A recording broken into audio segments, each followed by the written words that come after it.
বাংলাদেশের পর এবার নেপাল। যুব সমাজ আবারও একটি গণতান্ত্রিক দেশের ভিত নাড়িয়ে দিল। ফেসবুক, হোয়াটসঅ্যাপ, ইউটিউব, ইনস্টাগ্রাম সহ 26টি জনপ্রিয় সামাজিক প্ল্যাটফর্ম বন্ধ করার সিদ্ধান্ত নিয়েছিল নেপাল সরকার। এই সিদ্ধান্তের ফলে জেনারেশন জেড নামে পরিচিত নতুন প্রজন্ম এবং তরুণ সমাজের মধ্যে ক্ষোভের সঞ্চার হয় এবং এটি দ্রুত একটি গণতান্ত্রিক অধিকার রক্ষার আন্দোলনের রূপ নেয়। তারা রাস্তায় নেমে প্রতিবাদ শুরু করে, যা মাত্র কয়েক ঘন্টার মধ্যে ব্যাপক জনসমর্থন পায়। বিক্ষোভের সময় পুলিশ কঠোর নিরাপত্তা ব্যবস্থা নিয়েছিল। পুলিশের টিয়ার গ্যাস, রাবার বুলেট ও ফায়ারিং এ কমপক্ষে 19 জন নিহত ও শতাধিক মানুষ আহত হয়। এই ঘটনার পরিপ্রেক্ষিতে পুরো দেশ অস্থির হয়ে পড়ে, নেপাল অস্থির হয়ে পড়ে। তার ফলস্বরূপ প্রধানমন্ত্রী কেপি শর্মা ওলি পদত্যাগ করেছেন, দেশ ছেড়েছেন। সামাজিক মাধ্যমে নিষেধাজ্ঞা প্রত্যাহার করা হয়েছে। কাঠমান্ডুতে কারফিউ জারি করা হয়েছে। নিরাপত্তার কারণে কাঠমান্ডুর ত্রিভুবন আন্তর্জাতিক বিমানবন্দরে সমস্ত ফ্লাইট বাতিল করা হয়েছে। তবে এখন প্রশ্ন, নেপালের এই ঘটনায় কি প্রভাব পড়বে ভারতে? নেপালের সাথে ভারতের প্রায় 1750 কিলোমিটার সীমান্ত রয়েছে। অনেকেই মনে করছেন নেপালের রাজনৈতিক অস্থিরতার সুযোগ নিয়ে অস্ত্র পাচার, মাদক চোরাচালান বাড়তে পারে। সন্ত্রাসী গোষ্ঠী বা বিচ্ছিন্নতাবাদী গোষ্ঠী সুবিধা নিতে পারে। তাই কিভাবে সতর্ক থাকতে হবে ভারতকে, তা নিয়ে একটি আলোচনায় আজ আমার সাথে রয়েছেন বিশিষ্ট সাংবাদিক মণিময় রায় এবং কৈলাসহর থেকে সরাসরি অনলাইন জুড়ে গেছেন আমাদের সাথে বিশিষ্ট সমাজকর্মী ভাস্কর ঘোষ অধিকারী। দুজনকেই স্বাগত আজকের অনুষ্ঠানে।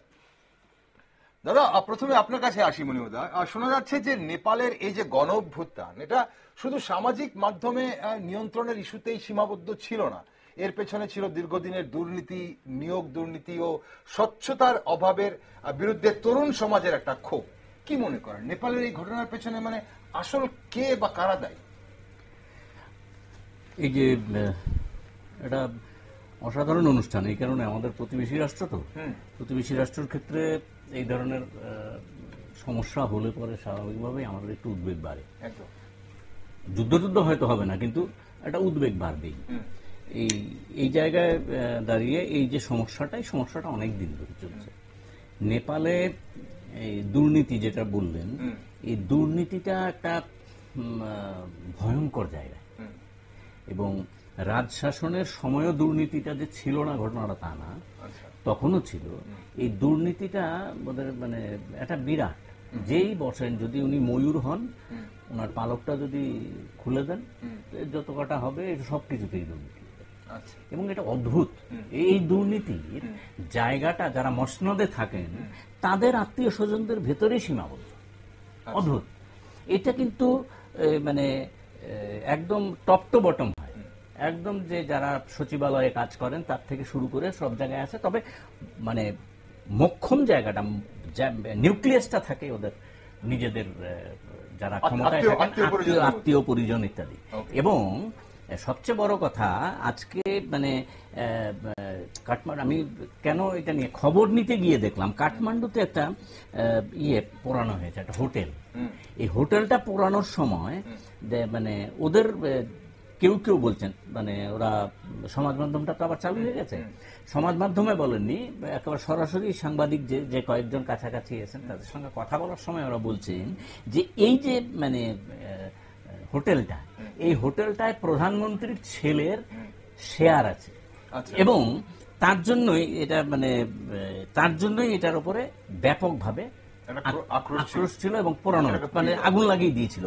যার ফলে ওই হোটেলের মালিককে এসে সাংবাদিকদের বলতে হয়েছে, গণমাধ্যমের কাছে এসে বলতে হয়েছে, না ওর কোন রকম শেয়ার নেই, কিচ্ছু নেই, এটা একেবারেই মানে বাজে কথা, একদম নেই, তোমরা নিশ্চিন্ত থাকতে পারো। ঠিক, পরিস্থিতি খুব ভয়ানক হয়ে উঠেছে নেপালে। তবে এখানে শেষ যে নয় সেটা অবশ্যই বলা যায়। তবে কি হবে সেদিকে তো আমরা অবশ্যই নজর রাখবো। আমাদের সঙ্গে ভাস্কর বাবু রয়েছেন এই মুহূর্তে। দাদা, এই যে জেনারেশন জেড এর আন্দোলনের পেছনে অন্য কোনো রহস্য থাকার সম্ভাবনা কতটা দেখছেন? কারণ আমরা ঠিক একটা বছর আগে আমাদের পার্শ্ববর্তী আরো একটি রাষ্ট্রে, বাংলাদেশে, আমরা এই ধরনের একটি গণ অভ্যুত্থান দেখেছিলাম। তখন সেখানে তার প্রথমে যে আমরা চিত্রটা দেখেছিলাম সেটা হচ্ছে ছাত্রদের আন্দোলন এবং কোটা বিরোধী আন্দোলন ছিল। এখন এখানে জেনারেশন জেড এবং সেখানে সামাজিক মাধ্যমের উপর নিষেধাজ্ঞা জারির বিরুদ্ধে তাদের ক্ষোভ, এবং বলা হচ্ছে এর পেছনে আরো অন্য কারণও থাকতে পারে। আপনি কি মনে করেন, কতটুকু দেখছেন? দেখুন, রসায়ন শাস্ত্রে একটি শব্দ আছে, এটার নাম হচ্ছে অনুঘটক, ইংলিশটাকে বলে ক্যাটালিস্ট। সে তার কাজ হচ্ছে সে কোনো বিপাক ক্রিয়া বা কোনো ধরনের কাজে সে অংশগ্রহণ করবে, কিন্তু তার নিজের কোনো পরিবর্তন হবে না। যেমন আমরা কোনো খাবার যদি খাই, ধরুন প্রোটিন জাতীয় কোনো খাবার খাই, সেটা পেটে গেলে পরে অ্যামাইনো অ্যাসিড হয়, যার সিম্পল রূপ, সেখানে তাকে হজম করতে পেপসিন লাগে, সেটা হচ্ছে একটা ক্যাটালিস্ট। কিন্তু পেপসিন নিজে কোনো পরিবর্তন হয় না। আমরা দেখতে পাচ্ছি নেপালে বা ধরুন এই যে এশিয়ান সাবকন্টিনেন্ট, দক্ষিণ এশিয়ার সাবকন্টিনেন্ট আমরা যে দেখতে পাচ্ছি, বিগত 2 বছরে শ্রীলঙ্কা দেখলাম, আমরা বাংলাদেশ দেখলাম, এখন নেপাল দেখছি। 25 মাসের ব্যবধানে দেখলাম আমরা 13 মাসের ব্যবধান দেখছি। যাই হোক, প্রতিটা ক্ষেত্রে আমার মনে হচ্ছে কোথাও না কোথাও এই ক্যাটালিস্ট গুলি বা পুঞ্জীভূত ক্ষোভ গুলি কাজ করছে। এই যে সমাজ মাধ্যমে হয়তো বন্ধ করে দেওয়া হয়েছে, সেটা সামনে এসছে, কিন্তু আসলে পুঞ্জীভূত ক্ষোভ আছে তার বিরুদ্ধে। দেখুন, নেপালের কথাই যদি আমি বলি, তাহলে ধরুন সেখানে যে নেপো বেবি নামে একটি ক্যাম্পেইন হয়েছিল, সেই ক্যাম্পেইনটা মারাত্মক আকার নিয়েছিল। সেখানে দুর্নীতি অন্যতম একটা ইস্যু এসেছিল। এটা ঘটনা যে নেপালের 56% যে ওয়েলথ আছে, 56% ওয়েলথ, তার 20% হচ্ছে শুধুমাত্র 56% ওয়েলথ আছে 20% মানুষের কাছে। এই 20% মানুষ হচ্ছে পলিটিক্যাল, এবং তারাই প্রচন্ডভাবে করাপশন জড়িত। আরো একটা জিনিস দেখুন, আপনি যদি মনে করেন যে নেপালের যে আনএমপ্লয়মেন্ট, যারা ইয়ুথ জেনারেট 10.71 10.71% ছুঁয়ে গেছে, মানে মারাত্মক আকার নিয়েছে। ইমপ্লিমেশন নিয়েছে 5.2। এই যে প্রসঙ্গগুলি যেখানে আসছে, যেখানে আমরা বলছি যে প্রতিটা মুহূর্তে মানুষ ঢুকছে, সেই জায়গায় মানুষ যদি কোন একটা ক্যাটালিস্ট, কোন একটা কিছু কাজ পায়, সেখানে তার বহিঃপ্রকাশ ঘটে। আমরা বাংলাদেশে সেটা দেখেছি, আমরা শ্রীলঙ্কায় দেখেছি, এখন নেপালে দেখছি। সেটা আমার মনে হচ্ছে যে এই মুহূর্তে নেপালে সেটা চলছে। ওকে, এখন যে পরিস্থিতি হচ্ছে, এখানে আমরা দেখতে পাচ্ছি যেভাবে অস্থির হয়ে উঠেছে। কিছুক্ষণ আগে মনোমিতা যে কথাটা বলছিলেন যে হোটেল পুরি দেওয়া হয়েছে, যেটার মধ্যে প্রধানমন্ত্রীর ছেলের শেয়ার থাকতে পারে বলে ধারণা করা হয়েছিল। এখানে আরো একটি ঘটনা সামনে আসছে, যেখানে এক্স পিএম এর মানে এক্স প্রধানমন্ত্রী জালানাথ খানাল, ওনার স্ত্রীকে পুড়িয়ে মারা হয়েছে বলে খবর, এবং সেখানে রাজলক্ষ্মী চিত্রকর, সেখানে ওনাকে যে বাড়িতে আগুন লাগিয়ে দেওয়া হয়েছিল এবং বাড়িতে উনি ছিলেন, সেখানে উনি পুড়িয়ে মারা গেছেন। তো এই ধরনের পরিস্থিতি হয়ে গেছে। সেখানে পার্লামেন্ট হাউসে আগুন দেওয়া হচ্ছে, রাষ্ট্রপতির বাড়িতে আগুন লাগিয়ে দেওয়া হচ্ছে, এই ধরনের ঘটনা হচ্ছে বলে খবর। এখন কতটা সত্যি আমরা ঠিক এখন বলতে পারছি না। তবে এখন কি হতে পারে? রাজনৈতিক শূন্যতা সৃষ্টি হতে পারে ও সেনাবাহিনী বেশি প্রভাবশালী হতে পারে, নতুন সরকার গঠন হতে পারে, নতুন সংবিধান বা নির্বাচনের দাবি উঠতে পারে। কিসের সম্ভাবনা সবচেয়ে বেশি দেখছেন মনোমিতা? ওদের যে সেনাবাহিনীর প্রধান এই অশোক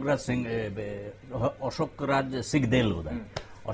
সিগদেল, এই ভদ্রলোক খুব মানে ক্যাটাগরিক্যালি খুব মানে ব্যাপক পরিমাণে রাজনৈতিক আশ্রয়ভুক্ত এমন লোক নয়। আচ্ছা, আমি যতটুকু শুনেছি উনি ন্যাশনাল ডিফেন্স একাডেমি থেকেই করে গিয়েছেন ওনার পড়াশোনা, আমি যতটুকু শুনেছি, আই মে বি রং। তো এই ভদ্রলোক যখন এখন পর্যন্ত যা বলছেন যে না, সামরিক বাহিনী এর ভেতরে এখনো অবধি যাবে না আপাতত, যদিও প্রধানমন্ত্রী চলে যাবার সময়, পালিয়ে যাবার সময় উনি যাতে দায়িত্ব নেন এই কথা বলে গিয়েছিলেন। যদিও এই সেনাবাহিনীর প্রধানের পরামর্শ অনুযায়ী কিন্তু প্রধানমন্ত্রী রিজাইনটা করেছেন। এটা কিন্তু একটা গণতান্ত্রিক রাষ্ট্রে এটা অত্যন্ত, ওরা তো গণতান্ত্রিক রাষ্ট্রের ক্ষেত্রে এটা অত্যন্ত মানে কৌতূহলজনক যে সেনাবাহিনীর প্রধানের পরামর্শে উনি বলছেন রিজাইন করলেন, এবং এই রিজাইন করার পর ওনার তো ইয়ে ছিল, মানে ওনার তো মন্ত্রিসভা ছিল, মন্ত্রিসভায় বলতে পারতেন। মন্ত্রিসভায় কিছুক্ষণ আগেও মন্ত্রিসভার অন্যান্য মন্ত্রীরা বলছেন যে উনি রিজাইন করবেন না। এবং এই মন্ত্রিসভাতেই সিদ্ধান্ত হয়েছিল যে স্বরাষ্ট্রমন্ত্রী রিজাইন করুন, রিজাইন করেছেন। এবং স্বরাষ্ট্রমন্ত্রীর দল নেপালি কংগ্রেস তারাও বলেছে স্বরাষ্ট্রমন্ত্রী রিজাইন করবেন, সঙ্গে সঙ্গে উনি রিজাইন করেছেন। এই যে জায়গায় দাঁড়িয়ে একটা সেনাবাহিনীর প্রধানকে বলতে হচ্ছে আপনি রিজাইন করুন না, পরিস্থিতি ওই জায়গায় গিয়েছে। প্রধানমন্ত্রীর কাছে তাহলে কোনো খবরই ছিল না।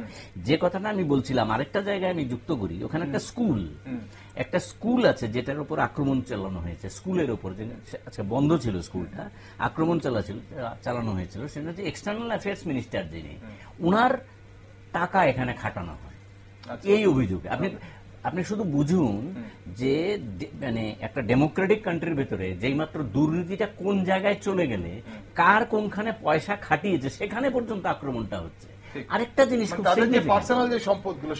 আরেকটা খুব সিগনিফিক্যান্ট বিষয়, শ্রীলঙ্কা, বাংলাদেশ, এই নেপাল, এই ধরনের ঘটনা হলো, আফগানিস্তানও তাই হয়েছে, পাকিস্তানও হয়েছে।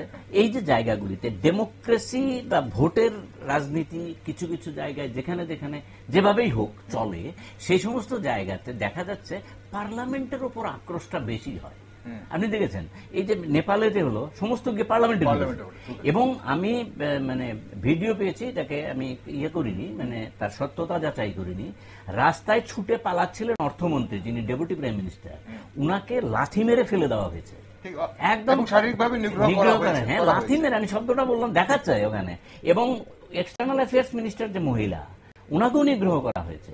প্রাক্তন প্রধানমন্ত্রী দেওবা, ওকেও নিগ্রহ করা হয়েছে। এবং এটা এখন এই রোষ থেকে বা এই যে জেনারেশন জেড বা যুব সমাজের রোষ থেকে কোন রাজনীতিবিদকে ওরা রেহাই দিচ্ছে না। হ্যাঁ, রাজনীতিবিদকে ওরা স্বীকারই করছে না। যেটা আমাদের ভাববার বিষয় হচ্ছে বা আমাদের উদ্বেগের বিষয়, যেটা শুরুতে আপনি বলছিলেন যে কোন জায়গায় উদ্বেগের বিষয় আছে কিনা, নেপালের এই ঘটনায় ভারতের ওপর কি প্রভাব পড়তে পারে, ভাস্কর বাবু আপনি কি মনে করেন? দেখুন, আমার প্রতিবেশী রাষ্ট্র, নিশ্চয়ই আমার প্রতিবেশী রাষ্ট্রের যদি কোনো সমস্যা হয় সেটা আমি ভুক্তভোগী হবো। যেমন আমার এরিয়াতে যদি কারেন্ট, আমার ফিডারের মধ্যে যদি কোনো সমস্যা হয় তাহলে আমার বাড়িতেও কারেন্টের সমস্যা হবে। ঠিক তদ্রুপ আমার প্রতিবেশী রাষ্ট্র সেটা সার্কভুক্ত হোক আর আমার ন্যাশনালিস্ট হোক, আমার প্রতিবেশী রাষ্ট্রের সমস্যা হয় তাহলে সেই রাষ্ট্রের পার্শ্ববর্তী রাষ্ট্রের এফেক্ট আমার রাষ্ট্রের পড়তে বাধ্য, ডাইরেক্ট হোক আর ইনডাইরেক্ট হোক।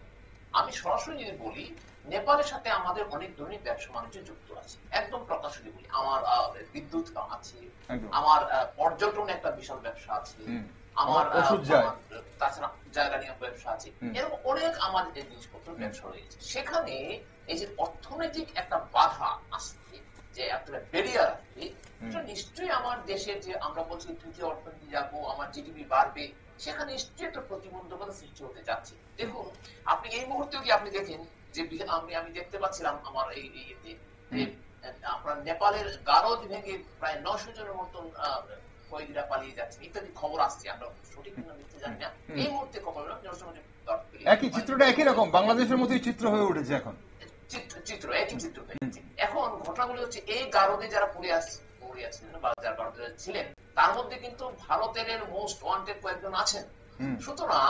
সুতরাং সেটা ভারতের জন্য একটা থ্রেট হয়ে দাঁড়াচ্ছে, সেটা অর্থনৈতিক দিক দিয়ে হোক আর আমার রাজনৈতিক দিক দিয়ে হোক। এখন এই যে এফেক্টটা, সেই এফেক্টটা অনেক ধরনের সেগমেন্টেড ভাবে আমি ভাগ করতে পারি। এই বিস্তৃত আলোচনা আমি না গিয়ে বলি, আমার সোজা বাংলার কথা যে ভারতবর্ষের প্রতিবেশী রাষ্ট্র যদি ঠান্ডা না থাকে, আমার পার্শ্ববর্তী রাষ্ট্র যদি ঠান্ডা না থাকে, তাহলে আমি নিশ্চয়ই সেটার ভুক্তভোগী, আমিও নিশ্চয়ই।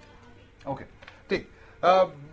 মনে মধ্যে এখানে এই যে ভারতের উপর কিছুটা প্রভাব তো অবশ্যই পড়বে, যেমনটা ভাস্করবাবু বলছিলেন। পাশাপাশি এই যে মানবিকভাবে উদ্বাস্তু একটা সংকট তৈরি হওয়ার হতে পারে, এটাও পার্শ্ববর্তী রাষ্ট্রে নেপালে যখন এই ধরনের পরিস্থিতি, অস্থির পরিবেশ, তখন আরো খারাপ হতে পারে। এখন নেপাল থেকে অনেক উদ্বাস্তু ভারতে প্রবেশ করতে পারে, এখন সীমান্ত শরণার্থী শিবির ও মানবিক সহায়তারও প্রয়োজন হতে পারে।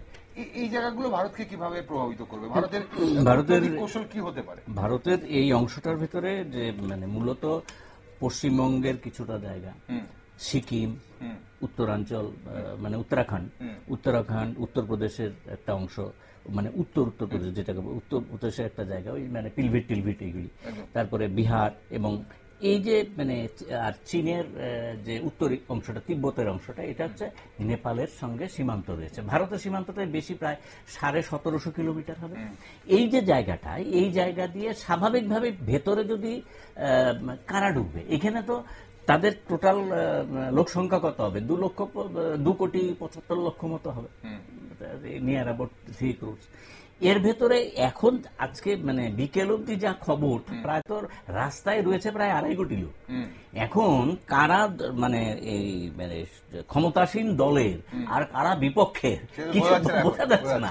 কিন্তু সিগনিফিকেন্ট ব্যাপারটা হচ্ছে যেটা, সেটা হচ্ছে এই 13 থেকে 28 বছরের মাঝখানের যে যুবকরা সমস্ত জায়গায় কিন্তু দখল নিয়ে নিয়েছে, এই যে জায়গাটা। ফলে তার এখন অব্দি সীমান্ত ক্রস করে শরণার্থী আসতে শুরু করেছে, এই তথ্য আমাদের কাছে যেমন এখনো নেই, কিন্তু ভারতীয় যে সীমান্তরক্ষী বাহিনী সহ এসএসবি ওরা সমস্ত জায়গাগুলিকে কর্ডন করে রেখেছে, নজরদারি শুরু করে দিয়েছে। এরকম ঘটনা হয়, এই টাইমে অনুপ্রবেশ হওয়ার সম্ভাবনা সবচেয়ে বেশি থাকে। কারণ এটা তো ঠিক যে নেপালের নিজস্ব বেকার সমস্যা এমন একটা জায়গায় গিয়ে দাঁড়িয়েছে, তাদের মানে কর্মসংস্থানের সুযোগ ন্যূনতম অবস্থায় পৌঁছেছে। ফলে পরিযায়ী শ্রমিকরা ব্যাপক পরিমাণে নেপাল থেকে ভারতে আসেন, এসে কাজকর্ম করেন, বিভিন্ন ভাবে কাজ করেন, সিকিউরিটির কাজ করেন, বিভিন্ন কাজ করেন এই সমস্ত জায়গায়। এবং কোনো কোনো ক্ষেত্রে মানে নকল বিভিন্ন তথ্য সংগ্রহ করে মানে তথ্য বার করে নিজেদের জন্মস্থানও ভারতবর্ষে করে নিয়েছে, এবং তথ্যও আছে, এবং সেনাবাহিনীতেও যোগ দিয়েছেন। এটা তো ঠিক, ভারতের একটা সেনাবাহিনী তো রয়েছে, নেপালের আমাদের গোর্খা রেজিমেন্ট আছে এখন। তো ফলে এই জায়গায় নেপালের সঙ্গে আমাদের একটা সুসম্পর্ক সবসময় ছিল, এখনো যে নেই তা না, কিন্তু যার ফলে এই জায়গায় আমাদের উদ্বেগ ব্যাপকভাবে রয়েছে। এই উদ্বেগটা কিন্তু বাংলাদেশ অ্যাগ্রেশনের সময় যে উদ্বেগটা আমাদের ছিল সেই ধরনের উদ্বেগ না। বাংলাদেশ অ্যাগ্রেশনের সময় 70-71-এ পূর্ব পাকিস্তান হিসেবে বাংলাদেশ থেকে শরণার্থীরা উঠে আসছিল, যেই উদ্বেগটা আমাদের ব্যাপকভাবে নারী চিন্তিত করেছিল, সেই চিন্তার হয়তো কিছু নেই। তবে বাণিজ্যিক দিক থেকে কিন্তু আমাদের পড়বে, আমাদের শর্ট টার্ম প্রভাব পড়লেও পড়তে পারে, এবং সেটা লং টার্ম হবে কিনা সিগনিফিকেন্টলি। তো একটা জিনিস তো মানে এই দেশের সম্পর্কে আমাদের নজরদারি থাকবে। গত 17 বছরে 13 জন প্রধানমন্ত্রী হয়েছে এই দেশে, এবং তার ভেতরে যে এই প্রধানমন্ত্রী যিনি পালালেন, তিনি তো গত 5-6 বছরের মধ্যে 4-5 বার প্রধানমন্ত্রী হয়ে গেছেন। মানে আমি যত জানি, এর ভেতরে যদিও জানি না, 15, 18, তারপরে 21 এবং 24, এই 4 বার তো আমার হিসেবেই উনি প্রধানমন্ত্রী হয়েছিলেন। ঠিক, আমরা অবশ্যই নজর রাখতে হবে সেদিকে। অনুষ্ঠানের সময় ফুরিয়ে যাচ্ছে, একটা শেষ প্রশ্ন, ছোট্ট 1 মিনিট সময় আছে।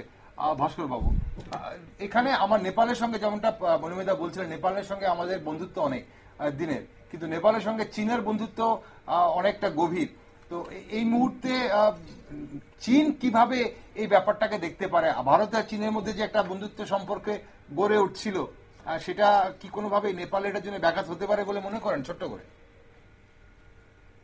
ট্রাম্প যদি শুল্ক আরোপ করেছেন, তার অন্যতম কারণ ব্রিক্স, ব্রাজিল, রাশিয়া, চায়না, এটা একটা ঘটনা, সাউথ আফ্রিকার ঘটনা।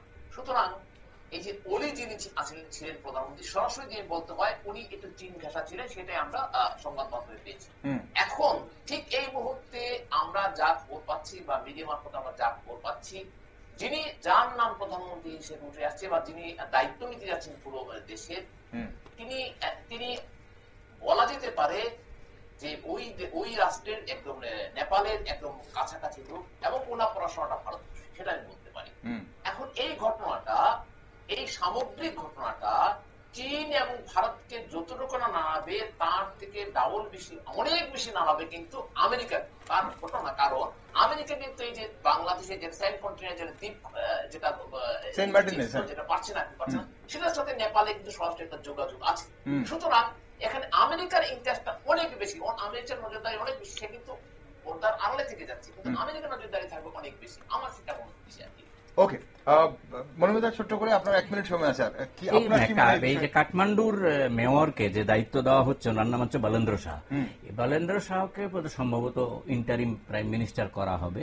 তবে এর আগের যা তথ্য ওনার পড়াশোনা সব এই দেশে, আমাদের দেশে, ফলে ওনার চেহারাটা গিয়ে অল্প কিছুদিন উনি সময় পাবেন, বেশি দিন সময় পাবেন না ইন্টারিম করার ক্ষেত্রে, নতুন সরকার করার ক্ষেত্রে। তো বলেন্দ্র শাহর চেহারা কি হবে এক্ষুনি বলা যাবে না, আরো কিছুদিন অপেক্ষা করতে হবে।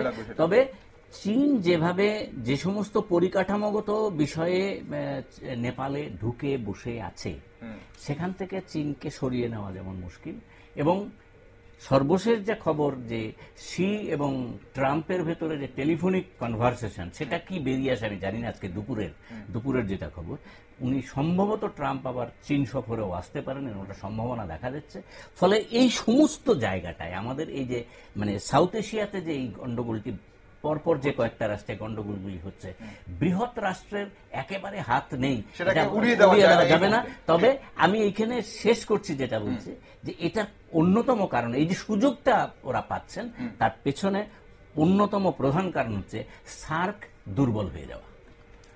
ওকে, আপনারা অবশ্যই নজর রাখতে হবে, কারণ ঠিক মনে করে দেখবেন যে বাংলাদেশেও যখন যেদিন গণঅভ্যুত্থান হয়েছিল, যেদিন সরকারের পতন হয়েছিল, ঠিক ততক্ষণে কিন্তু ধরা যায়নি, চিত্রটা ক্লিয়ার হয়নি।